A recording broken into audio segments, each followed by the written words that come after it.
Bonjour, moi c'est Alino Kaz pour ceux qui me connaissent, et pour ceux qui ne me connaissent pas, c'est la même chose. Ici nous sommes sur Radio Public, le voix afro de Bruxelles. www Radio Public avec un K. Connectez-vous. Voilà. Je me présente Alino Kaz, comme je vous l'ai dit, et je viens présenter les Kaznekdotes. Les Kaznekdotes, c'est quoi? C'est une contraction entre mon nom, Kazadi, et anecdote. Donc, ces mélanges, ça donne Kaznekdotes. Donc, pour ce faire, on va rentrer dans le vif du sujet et décortiquer un peu les Kaznekdotes du jour. La première Kaznekdote du jour, c'est vaut mieux oublier de boire que boire pour oublier. Pourquoi? Parce que la plupart des personnes, hommes comme femmes, lorsque nous avons un coup de blues, on a un réflexe qui est quasi international et très répandu. On va boire, se mettre à boire non de l'eau, non du jus, mais de l'alcool. Corsé ou pas corsé, selon la limite du supportable de tout un chacun. Donc, c'est un réflexe qui est répandu depuis la nuit des temps. On se met à boire parce qu'on pense qu'une fois qu'on commence à boire, on va alléger ou soustraire les soucis. Et bien souvent, c'est très éphémère. Pourquoi?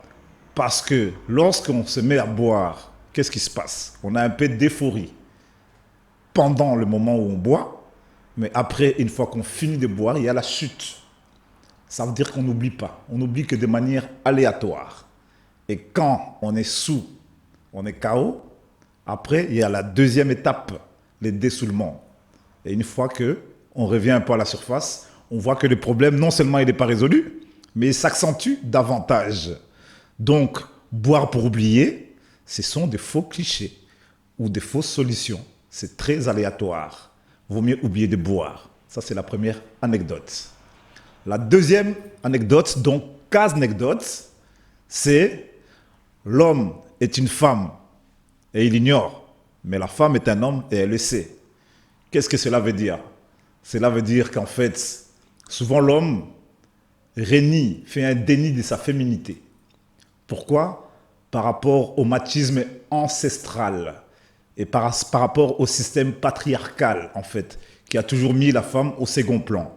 Donc l'homme pense qu'en fait, quand tu le montres trop de sentiments, ou le fait, par exemple, de pleurer est une faiblesse. Or que c'est juste une convulsion de l'intérieur qu'on expulse vers l'extérieur. On dit que ce qui ne s'exprime pas s'imprime. Donc, dans le cas de l'homme, on aime bien, dissimuler sa tristesse parce qu'on prend la tristesse pour une faiblesse.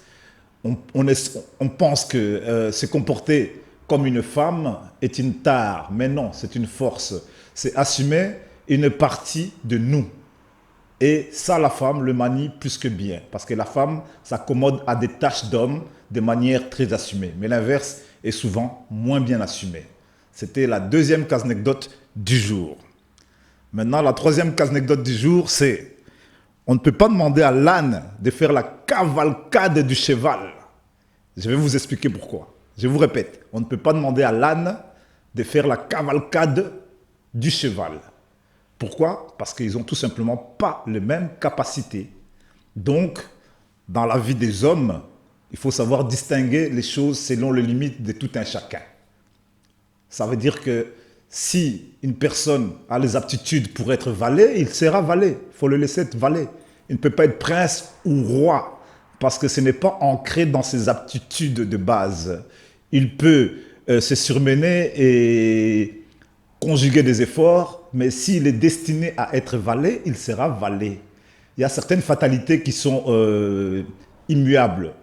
Donc, ainsi fonctionnent les choses dans ces cas de figure-là.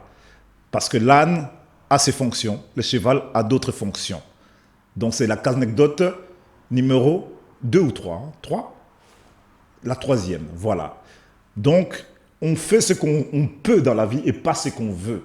Quand bien même on a des grands rêves, souvent il faut que les aptitudes suivent nos ambitions. Et si vous ne connaissez pas suffisamment vos limites, eh bien vous allez vous aventurer dans un dans des aventures un peu plantureuses, infructueuses.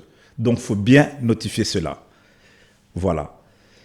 Et la quatrième anecdote du jour, ça c'est un peu une anecdote préfabriquée, c'est sur le mensonge et le menteur. Parce que j'ai décortiqué un peu ce mot. Je mentir. Souvent les gens mentent pour une bonne raison. Il y a rarement de mauvaises raisons de mentir. Les gens mentent tout simplement pour s'en tirer. Je mens et je me tire. Vous comprenez un peu? Je mentir.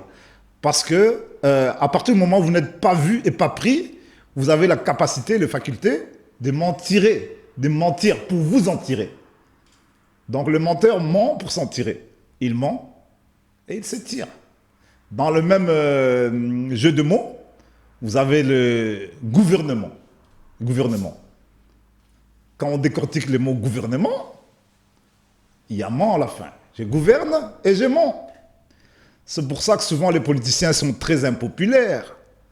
D'ailleurs, quand on parle des politiquement, il y a aussi le ment. Le Parlement, on parle et on ment. Mais maintenant, ça c'est des clichés. Ça ne veut pas dire qu'au Parlement, on ment sans cesse, que le gouvernement ment. Non. C'est un concept qui peut permettre le mensonge, puisque c'est parfois le domaine abstrait, le domaine de l'idéologie. C'est des idées, une façon de fonctionner, de voir le monde qui est discutable. Donc, c'est des idéologies. Et parfois, on gouverne, on ment. Parfois, on parle, ment. Et ainsi de suite. Ça, c'était la quatrième anecdote. Voilà. Et maintenant, voilà. La cinquième anecdote, c'est invincible dans nos rêves, mais invincible à l'éveil. Pourquoi? Je m'exprime. Le corps humain est une location qu'on devrait fatalement rendre un de ces quatre. On dit que l'homme est un produit au code barre dont il ignore la date de péremption. Ça veut dire que le corps sera rendu. C'est comme votre appartement qui n'est pas acheté. C'est une location. Un jour, on le rend. Et quand je parle d'invincible pendant les rêves, invincible à l'éveil, ça veut dire que le corps fini a ses limites. À ses limites. On tombe malade, on a des bobos par-ci, par-là. Tantôt on va mieux, on est joyeux, parfois on pleure, on passe par beaucoup d'états d'âme. D'ailleurs, quand on parle d'état d'âme, là on rentre directement dans le domaine de l'abstrait, dans le domaine métaphysique, donc dans le domaine du rêve, entre autres. Par contre, dans les rêves, tout devient possible, vu que le corps se repose et donne les relais à l'esprit. L'esprit s'exprime de manière illimitée. Dans votre rêve, vous êtes les chefs, vous êtes le roi, le prince, vous faites ce que bon vous semble, de manière illimitée. C'est pour ça que vous êtes invincible dans vos rêves, tout simplement. À l'éveil, l'homme est faillible. Voilà, c'était ma dernière anecdote du jour. Les anecdotes, c'est tous les X temps, ici, à Radio Publique, la voix afro de Bruxelles, www.radio public, avec un K, bien sûr. C'est un cas de figure encore. Radiopublic.be. Merci. Casanecdote.